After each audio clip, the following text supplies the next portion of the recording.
It was, I mean, extremely impressive.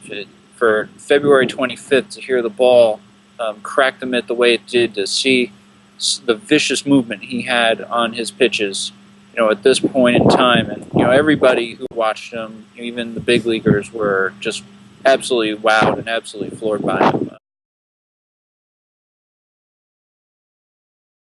As I think about this team and just kind of go around the field, you could ask a question about every guy, almost every guy on the roster. Is Bay going to return to somewhat of his old form? Can Duda hold up an entire year and right?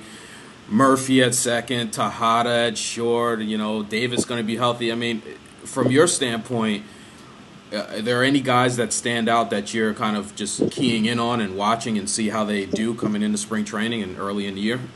Well, I think we're watching all the players you mentioned. Specifically, the ones I've seen are John Neese, Mike Pelfrey, from a pitching standpoint.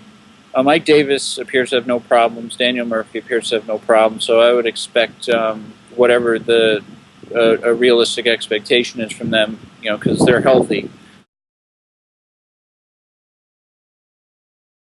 Speaking of Tejada, I mean, what do you make of him being late, if you will? I mean, is it a big deal, you think? I mean, should he already be there? If you ask me, yeah. Terry Collins kind of brought up what I've been thinking the whole time.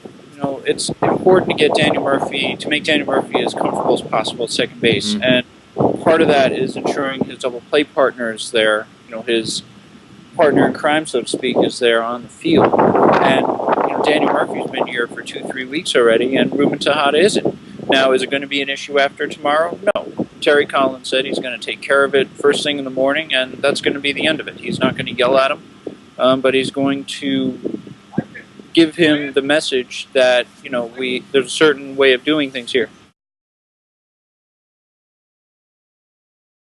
Now, I got to ask you, obviously, about Gary Carter. I know he's one of your all-time favorite players, yes.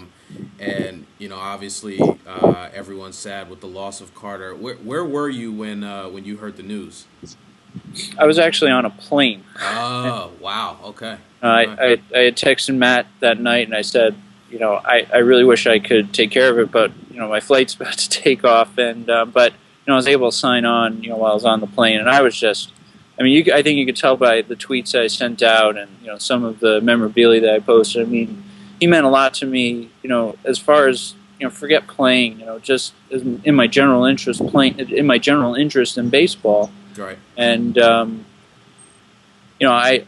don't even know, I question whether or not I'd be interested if not for, idolizing Gary Carter. And, seriously watching him play, and he led for me by example as a 6, 7, 8, 9-year-old. And I think I've even before this brain cancer thing, I thought about him and those late '80s team all the time. It was just your first idol is always a part of you as you get older. And when I first found out about it, I was just. I was so sad and so upset, and obviously last week was heartbreaking for me from just a fan's perspective, and he's my idol. Right. I wanted to go to the funeral last night, but honestly I didn't have anything to wear, and I couldn't get to a store in time before the brigade left, so I was disappointed I couldn't go. Gotcha. Yeah, I remember too. It's obviously it's an unfortunate thing, but I think it's something that a lot of us Mets fans will kind of always remember where we were, what we were doing when we heard the news and stuff like that. And just a tremendous loss. Now, another question about Carter. I mean, I know that a lot of fans are talking about his number should be retired by the Mets and sort of those things. What are your thoughts on that? I've always thought his number should be retired. I thought, not necessarily on his performance, because if you look at his numbers as a Met, they probably weren't as eye-popping over the long term. But, he had a deep impact on the success of the 85 through 89 teams. Just as far as his presence was concerned, the example he was to the players in the clubhouse. And I think a good summary of what Carter was to the Mets was he was the champion of the championship.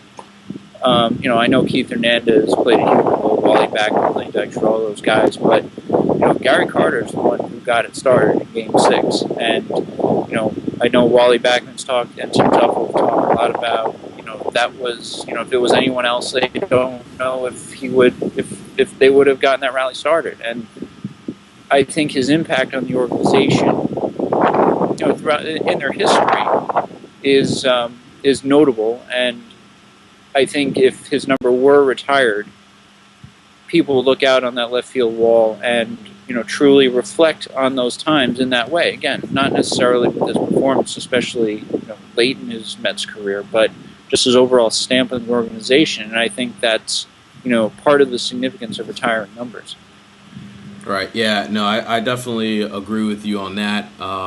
And I do think his numbers should be retired. And there's other guys on the Mets too that I think their numbers should be retired. But that's for another day, that conversation. Anywhere else you going this year? I know last year you went to a couple other camps and visited. And you going anywhere else this year? No, not this year. I'm cutting out early on Monday to go back and to be with my wife, who's expecting our new baby sometime in middle March. I'm hoping that the baby comes next week because she's kind of miserable right now. But we're excited by that, and hopefully she's healthy and happy and ready for opening day too. Right, there you go. Make sure you raise her as a Mets fan. Oh, there's no question about it. I already bought like 3 Mets outfits for her. Gotcha. Well, hey, Mike, I want to thank you for joining me today, and hope to see you out at Citi Field at some point this year. Yeah, we'll see you soon. Thanks. All right. Thanks, Mike.